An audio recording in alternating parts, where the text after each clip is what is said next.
mortos. Vamos começar essa resposta afirmando a realidade do inferno, por mais dura que esta realidade possa ser. Se nós cremos que a Bíblia é a palavra de Deus, e nós a tomamos como a revelação que Deus faz da sua vontade e de realidades que não podem ser vistas com os nossos olhos, nós não podemos negar que existe um lugar, eu vou definir que tipo de lugar, mas começo dizendo, existe um lugar que a Bíblia chama de inferno e que é destinado ao castigo dos ímpios e dos anjos rebeldes contra Deus, que foi preparado por Deus como sendo um local de sofrimento e tormento, como castigo para aqueles que se revoltam contra Ele, contra a sua autoridade e a sua majestade, e que viram as costas para Ele e recusam toda oferta de amor e perdão que Deus oferece através de Jesus Cristo. Quem mais falou a respeito do inferno foi o próprio Jesus.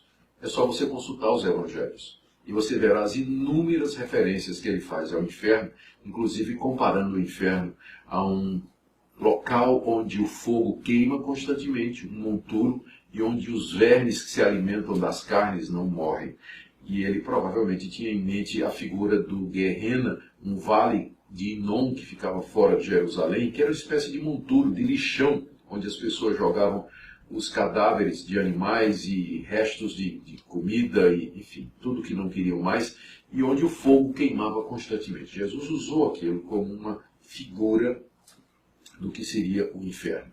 Se o inferno é literal ou se ele é espiritual ou físico, vai depender de que fase nós estamos falando.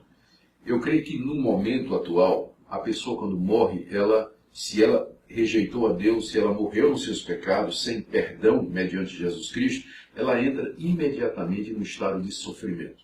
E como é o espírito que entra, espírito ou alma que entra nesse sofrimento, então nesse estágio, nesse primeiro momento, o inferno pode ser referido apenas como um estado. Ele não é um lugar geográfico, mas ele é um estado de sofrimento espiritual no qual a pessoa adentra logo depois da morte, e que é a continuação do sofrimento que ela já vinha tendo aqui pelos seus pecados, a ausência de Deus, a angústia da sua alma, depois da morte, então, em que o espírito se separa do corpo, o corpo vai para a terra, mas o espírito continua nesse estado de sofrimento, agora agravado, porque irreversível, não tem mais retorno.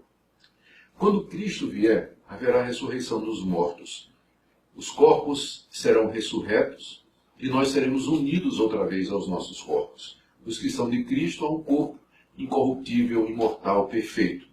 Os ímpios a um corpo que pode sofrer, que pode sentir as dores do sofrimento do que seria agora o inferno literal. Lá no livro de Apocalipse está dito que depois da ressurreição dos mortos, Satanás e os ímpios com seus corpos serão lançados no lago que arde com fogo e enxofre. O sofrimento é indescritível. Isso deveria levar a gente a pensar nestas coisas com seriedade, especialmente a examinar a nossa situação diante de Deus. Estamos de fato perdoados por Jesus Cristo? Fomos justificados dos nossos pecados mediante a fé em Cristo? Porque a realidade que nos é apresentada na Bíblia a respeito do inferno, depois da morte e continuando depois da ressurreição dos mortos, é algo terrível e que faz com que o nosso coração se encha de tristeza pensando naqueles que vão para lá. Eu espero que você não seja um desses, mas que você se arrependa e creia em Jesus enquanto você pode.